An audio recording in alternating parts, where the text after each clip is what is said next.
What's going on? This is Kyle with Explore the Adventure. I am here with Michael today. Yo. And we are going to be talking about the topic of loneliness.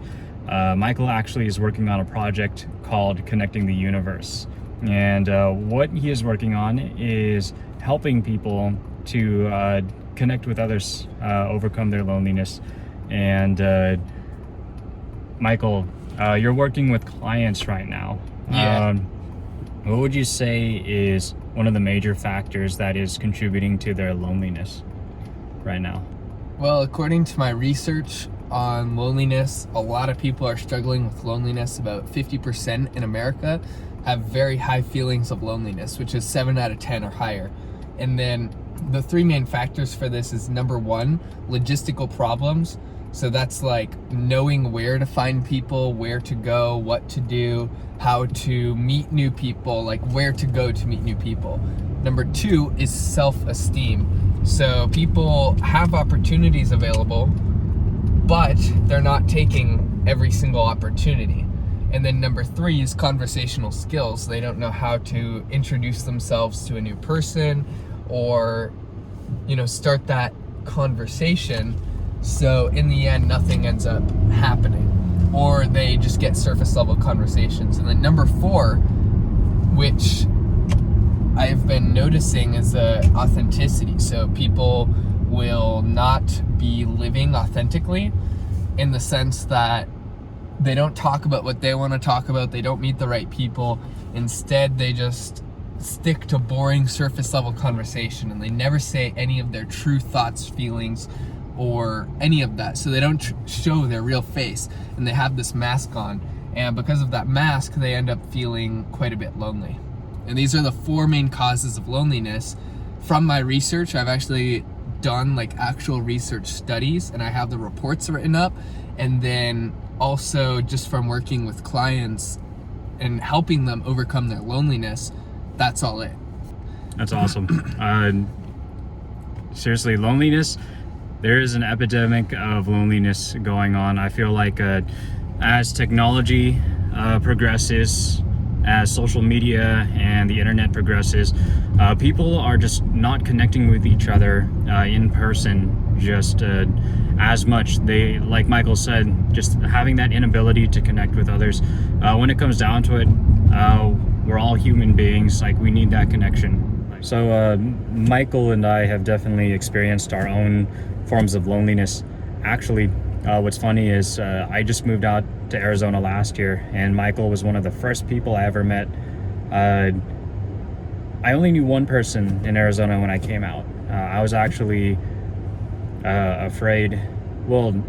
nervous about how I would make friends, meet people, and having only known one person, that person actually ended up introducing me to Michael. And what's funny is at the time I was going through a very bad breakup. I ended a relationship that was very toxic, and Michael was going through the same thing. Yeah.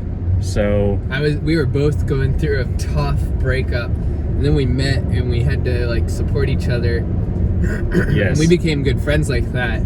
But breakups also cause a lot of loneliness, because what a breakup is, it's disconnecting from another person, and then your brain neurons are like, I want this person, even if they're not good for you, or if they're not gonna like stick around or whatever.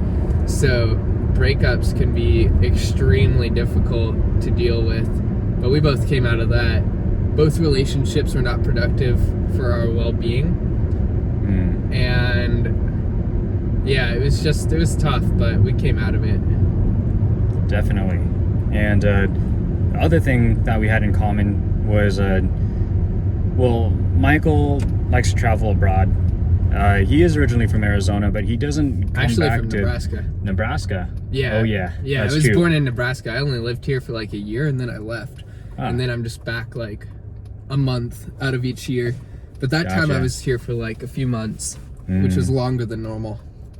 So then it's just like you got to reconnect with the people that are back here. You got to reach out to them, and just reconnect.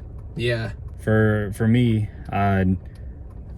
I had to build more and more connections through random groups of people, meetups, people at work. I met more people through Michael, and slowly over time, my social circle expanded to the point where now I have a decent amount of friends out here. I don't really feel lonely anymore. I'll still experience it every now and then because I'm a natural introvert, but it's not like when I first moved out here. But there are some extreme cases of people who just, even though they're lonely, they won't go out of their way to actually take the steps necessary to actually meet people.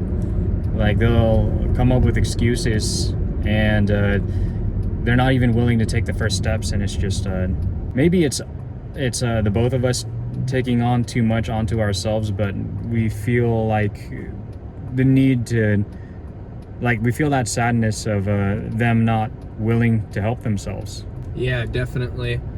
There are some people where, like, I have clients where I try to help them overcome their loneliness, and it's very simple. You just have to do what I tell you to do, and then you're gonna get results, because I've lived in so many different countries now all around the world, and I created a process because I moved from Nebraska to Arizona without knowing anybody. Then I moved from Arizona to Canada without knowing anybody. And I did this over and over in Bulgaria, in Thailand, in Indonesia, over and over. So I've got a really refined process now where if you were to drop me in any city or country around the world, I would be good within a week. I would literally not even bat an eye. I'd just be like, whatever, okay. And I can speak with such conviction because I've done this over and over and over. So the systematic process that I have, it works, and it improves your self-esteem, your conversational skills, your logistical abilities. It helps you become authentic. But I do occasionally have the client or the person where I say, okay, you got to do this exercise, and then they don't do the exercise. And then we got to revisit, like, okay, what do you want out of life? Like, you know, are you actually committed to your own growth? And eventually they always do come around, and they're like, okay, yeah, you're right. Like, I got to put in the work. But ultimately, when it comes to feeling lonely or suffering or depressed or anxious, you can't blame anyone. You got to take full responsibility for the situation, which is really hard for a lot of people to do. And from what you just said, like, you made it clear that in the beginning, like when you first started like trying to meet people, it wasn't easy for you. No, it was hard. It was bloody hard. Yeah. It's not easy.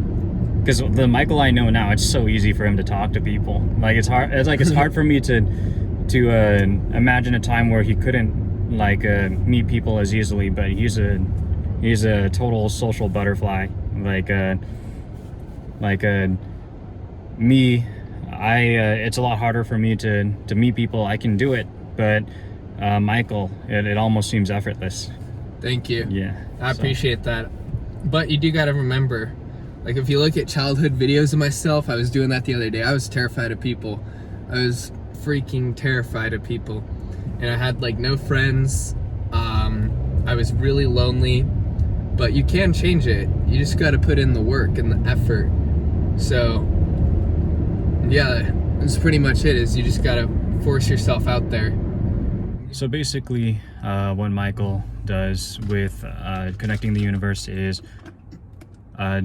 reaching out to people, taking a look at where they're at in their lives when it comes to friendships, relationships, their social circles, and he helps them improve their social lives, help them feel more connected, help them feel more like they have a place in the world. Yeah, that's pretty much it. If you go to connectingtheuniverse.com, I got my website there. It's a new minimalist website. I don't have hardly anything on there. So just connectingtheuniverse.com. And then I have a free guide, which is going to be uploaded there. So you can check out the free guide and get some free tips on how to improve your social life, your self-esteem, and stuff like that. Okay. That's pretty much it. Michael, just before we go, just so we can give our viewers just one concrete thing that they can do just to like take better action to becoming less lonely? What's one thing that they can do today, just something easy that they can start off with, just to feel more connected with people, like to feel like they can make more friends? Gratitude training. So every morning and night, write down 3 yes. things you're grateful for. Yes, Because, gratitude. Yeah, if you're not grateful, no one wants to be around you, because no one likes complaining energy, and it destroys your emotions, actually. Like, the scientific studies prove that it fucks up your brain. You reduce the size of your hippocampus, this, that, whatever. Complaining literally destroys your brain on a physical level, but gratitude makes it grow. And that's a scientifically proven thing, where 3 things you're grateful for every morning, every night, write them down, and watch how you feel after a month. It'll be crazy. Oh, seriously, like do it. Yeah. Gratitude, even not just for like just social life, but just in general. Yeah. You're literally training your brain to see more opportunities, more positivity, and just more good things in life. And even if you start slipping to negativity, the gratitude will help you bring yourself back up and lift you up to that higher vibrational state, so to say. So yeah, that's it. Again, Peace. Kyle with Explore the Adventure, Michael with Connecting the Universe. I'll include a link to his site below. Thanks for joining us today. I'll see you next time. Peace.